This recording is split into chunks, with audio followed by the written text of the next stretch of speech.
Lijep pozdrav svima, ovo je posljednja videolekcija o Aureliju Augustinu. U njoj ćemo govoriti o njegovoj etici. Cilj čovjekova života. Kaže Aurelij Augustin da se nikad nije rodio prirodan čovjek, da je uvijek imao nekakvu svrhu. Ima nekakav svoj cilj. I postoji neki određeni razlog zašto čovjek postoji. Ta neka viša svrha zapravo je vječni život u kraljevstvu nebeskom. I tu priču možemo spojiti i s etikom Aurelija Augustina.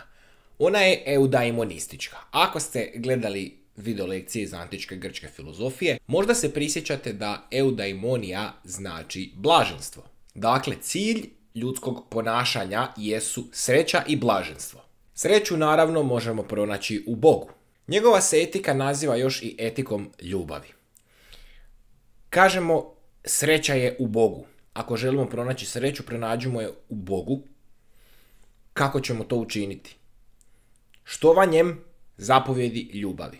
Prva zapovjed, ljubi Boga svoga svim srcem svojim, svom dušom svojom i svim umom svojim. A druga je da ljubimo bližnjega svoga kao samog sebe. Aurelij Augustin bio je i voluntaristički nastrojen. Što to znači? Smatrao je da je Bog dao čovjeku slobodnu volju. Birati između dobra i zla. I da je čovjek za svoju volju odgovoran. Pomoću te volje ljudi imaju pravo na vlastiti izbor. Ta volja, koliko god slobodna bila, uvijek teži sreći i zadovoljstvu. A sad smo rekli da se sreća nalazi samo u Bogu. Prema tome, vi i ja imate i imamo slobodnu volju. Dakle, prema Aureliju Augustinu, mi možemo uz pomoć svoje volje odabrati biti ateisti, biti agnostici ili biti vjernici ili nešto četvrto. Ali volja ne može pobjeći od činjenice da se sreća nalazi samo u Bogu. Netko može biti ateist jer sreću i zadovoljstvo misli pronaći u tome. Netko može biti agnostik jer u tome želi naći svoju sreću i zadovoljstvo. Ali zapravo se sreća i zadovoljstvo nalaze samo u Bogu.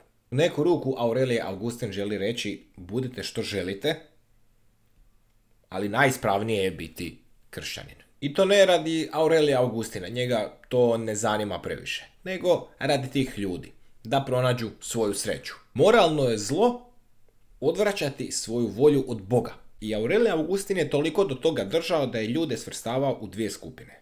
Prva je skupina ljudi koji ljube Boga više nego sebe. A druga je skupina ljudi koji ljube sebe više nego Boga. Kodno ime prve skupine jest Jeruzalem. Kodno ime druge skupine ljudi jest Babilon. Točno se iz tog može vidjeti što je Aurelij Augustin mislio o Jeruzalemu, a što o Babilonu. Crkvenu zajednicu stavio je kao simbol Jeruzalema, a državu kao simbol Babilona. Onu svjetovnu državu, nepovezanu s vjerom i crkvom. Osim Babilona, za primjer je navodio i carstvo Asirije te Rima. Možete vi sebe nazivati kršćaninom, ali ako ljubite više sebe, vi zapravo pripadate Babilonu. Završit ću njegovom definicijom o društvu.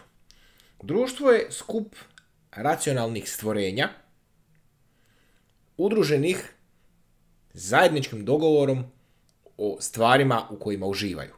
To tako lijepo zvuči. Ako su te dogovorene stvari dobre, i društvo će biti dobro. Ako su loše, društvo će biti loše. A one stvari koje bi ljude sigurno činile dobrima jesu stvari vezane uz kršćanstvo. Pravedna država bez kršćanstva nije moguća. Ako je država prepuštena samoj sebi, onda ona ovisi o ljubavi ovog svijeta, a ne o onoj višoj Božjoj ljubavi. Ono što se Aureliju Augustinu najviše zamjera jest što nema nekakav stabilan filozofski sustav. Jednostavno čovjek ne zna gdje bi ga svrstao. Međutim, njegovim poklonicima to je velika prednost, jer se oni ne moraju opredijeliti za nešto ako prate Aurelija Augustina koji nema neki filozofski sustav. I interpretacija njegove filozofije time postaje fleksibilnija i lakša za njegove poklanike. Toliko o Aureliju Augustinu.